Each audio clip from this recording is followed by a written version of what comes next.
नमस्कार। एक और हैरान करने वाली ताज़ा खबर निकलकर सामने आई है। 5 लोगों की हत्या और फिर की खुदकुशी। छत से लेकर बरामदे और घर के बाहर तक खून ही खून नजर आया। चारों ओर बिखरी थी लाश ही लाश।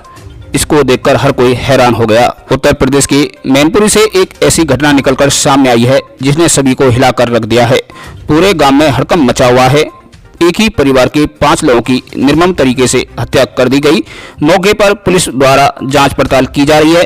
क्या है पूरा मामला, आपको संपूर्ण मामले से अवगत कराते हैं। निवेदन है, चैनल को जरूर सब्सक्राइब कीजिएगा। दरअसल उत्तर प्रदेश के मैनपुरी में शनिवार की सुबह उस समय हड़कंप मच गया जब बड़े भाई ने 2 छोटे भाइयों, नवविवाहित बहू, भाई के दोस्त सहित 5 लोगों की फरसा से काटकर दर्दनाक हत्या कर दी। इसके बाद पत्नी और मामी पर भी हमला किया, लेकिन दोनों किसी तरह बच गई।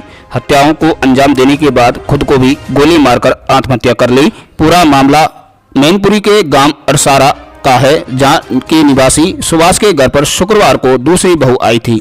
घर में खुशियों का माहौल था।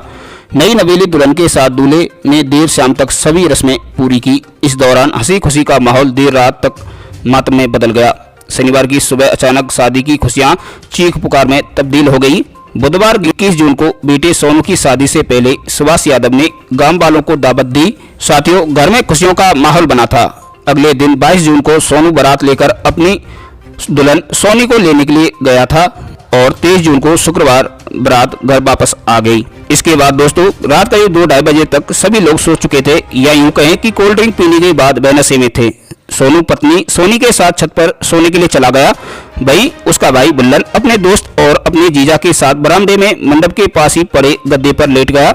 सुभाष उनकी पत्नी और उसकी बेटी के साथ घर के बाहर सो रहे थे। सुबह होते ही शादी की सारी खुशियां वाले घर में अचानक चीख पुकार मच गई। घर में छत से लेकर बरामदे और घर के बाहर खून ही खून नजर आ रहा था। हर ओर रोते बिलखते परिजन के चेहरे उनके दर्द को बयां कर रहे थे।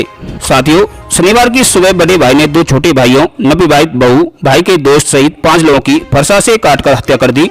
इसके बाद पत्नी और मामी पर भी हमला किया, लेकिन दोनों किसी तरह बच गई। पिता ने रोका तो उनके हाथ में भी फरसा मार दिया। वे भी घायल हुए हैं। हत्याओं को अंजाम देने के बाद खुद को गोली मारकर खुदकुशी कर ली। वहीं उसके पिता ने कहा कि कर्ज ना चुका पाने पर वह मानसिक रूप से परेशान था, इसलिए हत्याकांड को अंजाम दिया है। हत्याकांड से गोकुलपुर गांव दहल गया। एडीजी और आईजी ने घटनास्थल का निरीक्षण कर स्थिति की जानकारी ली। एडीजी का कहना है कि जब तक घायलों को होश नहीं आता तब तक हत्या का कारण स्पष्ट नहीं हो सकता। पुलिस सभी पहलुओं पर जांच कर रही है।